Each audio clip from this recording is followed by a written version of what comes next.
যুক্তরাষ্ট্রের প্রেসিডেন্ট হবার আগে পুরোদস্তুর ব্যবসায়ী ছিলেন ট্রাম্প। রাজনীতির হাতেখড়ির পরেও ব্যবসা থেকে সরে আসেননি, বরং ক্ষমতা কাজে লাগিয়ে বাড়িয়েছেন বহু গুণ।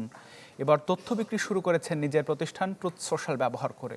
তবে প্রশ্ন উঠেছে ক্ষমতা ও ব্যবসার সীমারেখা নিয়ে। বাংলা কিউআর যেখানে নগদ পেমেন্ট সেখানে সারা দেশে 10 লাখেরও বেশি মার্চেন্টে নগদে পেমেন্ট করুন খুব সহজে। তার পোস্ট মিনিটে নাড়িয়ে দিচ্ছে শেয়ার, তেল, মুদ্রা ও বন্ডের বাজার।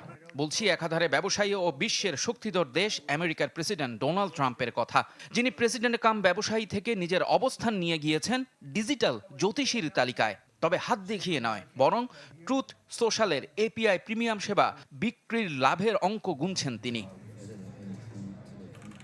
প্রেসিডেন্টের media house Trump media and technology group আগস্টের প্রথম সপ্তাহে চালু করেছে প্রিমিয়াম ডেটা সেবা ট্রুথ এপিআই। প্রভাবশালী অ্যাকাউন্টের পোস্টে মিলছে রিয়েল টাইম প্রবেশাধিকার, মেশিন রিডেবল ফিড, পুরনো পোস্টের আর্কাইভ আর ট্রেডিং সিস্টেমের সংযুক্তি। 10টি অ্যাকাউন্টের প্যাকেজের জন্য মাসে গুনতে হবে $60 থেকে $1 লাখ। কেউ দিচ্ছেন বছরে $12 লাখ। হাই ফ্রিকোয়েন্সি ট্রেডারদের সামান্য সুবিধাও রূপ নেয় বিশাল মুনাফায়। প্রমাণ মিলেছে হাতে নাতে। এপিআই চালুর কয়েক ঘন্টা পরই ট্রাম্প জানান ইরানের সামরিক অভিযান বাতিল হয়েছে, তাতেই দাম কমে অপরিশোধিত জ্বালানি তেলের বাজারে। ট্রাম্প পোস্টের জন্য সরাসরি পারিশ্রমিক পান না, লাভ আসে অন্যভাবে।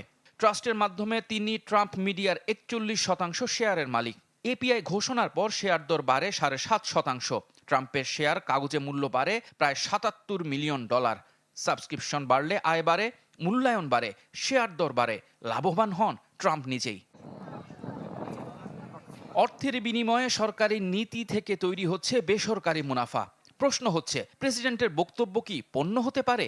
এর জবাব যেমন নেই, তেমনি ব্যবসায়ী থেকে ডিজিটাল জ্যোতিষী হওয়ার এই দৌড়ে লাভের গুড় যে তিনি খাচ্ছেন তাতে কোনো সন্দেহ নেই। ইফতেখার আলম, চ্যানেল 24।